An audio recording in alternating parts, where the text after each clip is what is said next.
I'm here today with Dr. Benjamin Miller to talk about universal design for learning and how you've applied the UDL strategies in the development of Right 1001. We've come to work together as part of the Disability Inclusion Action Plan to develop an exemplar, a resource for the university about universal design for learning. And I'm curious to know, what did you already know about UDL before we started working together on this project?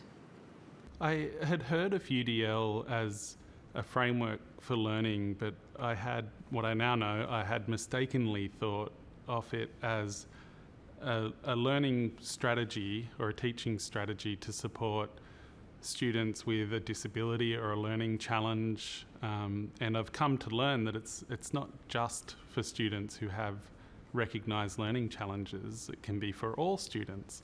So I had read about UDL on some university web pages, but had never consciously thought about using those strategies in designing learning activities for a large cohort.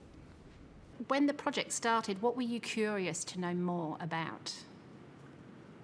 I was curious about how UDL could help the broader cohort of students. So, for instance, in my unit of study, we had a high enrolment level for international students, and I knew that UDL could be one strategy that would help any student with language difficulties studying in English, but I wasn't sure whether those strategies would help all students. So I was really curious to see how universal UDL is. It's in the name, Universal Design for Learning, but I wasn't sure if it was truly universal in the sense of helping all students. When we started working together, what were your goals initially for the project? Initially, my goals were really, I suppose, quite focused. I was interested in helping students engage with some lecture material, and engaging more students with some of the scholarly readings in the course. I'd recognise those two aspects of the unit as places where students felt difficulty or came up against a hurdle to access the kind of knowledge we were discussing in the course. So I thought UDL could be a good strategy for providing more resources for students to access the lecture content, and perhaps smooth a pathway into the readings and the academic concepts that are important to the course. I was confident that the material in the unit of study was important and could help students, could change their understanding of things, but I wanted to make sure that it was resonating with students. So that it was like the content was there, but was the pathway to accessing that content as well designed as it could be.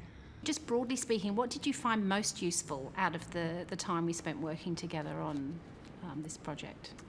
The most useful part of working with an educational designer on UDL was moving beyond the small things with UDL, which might be how to design a link to make it accessible to someone with a screen reader, or how to use colours and icons on the page, the kind of mechanical things that we think of sometimes with UDL. Moving from those into the larger picture of what UDL can achieve, which is about creating multiple pathways into an activity or toward a learning goal, giving students lots of opportunities to enact their learning, to represent what they've understood or ask questions or put their ideas forward. So the most useful thing for me was moving beyond the smaller scale mechanical aspects of UDL into the bigger picture outcomes of what UDL can give you. It's a difference from I have these strategies to this is how I teach.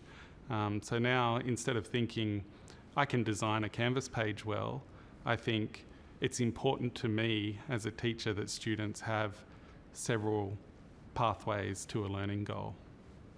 So what advice would you give others who wanted to get started with UDL? I think the important thing is to start with something manageable. As university educators, we're often overworked as it is, and it can feel intimidating to take on a new teaching strategy or to read up and learn about a new way to teach. So choosing one aspect of your teaching that you can begin with is a great place to start. For me, it was thinking about readings and lecture content, and from there I've built a larger understanding of UDL, and I have things I still want to do in future, but if I had tackled everything up front, I would have burnt out. So great advice. So pick one thing and get started. Pick one small thing and build from there. And some things are repeatable as well, so you can keep doing that small thing each semester and add a new thing in. And over time, you'll build a larger repertoire of UDL strategies. And what do you think you need to be successful in getting started with UDL and to avoid being overwhelmed, and anything in particular? I tell my students that to be successful at university, they often need to connect what they're learning about to their own passions. And I think that's the same for a teacher. To be successful with UDL, you need to connect it to the things you're interested in as a teacher. For some people like me, it's about creating access for many students to university and to the knowledge we have. But for other teachers, it might be about discovering the passions of chemistry or physics or English literature.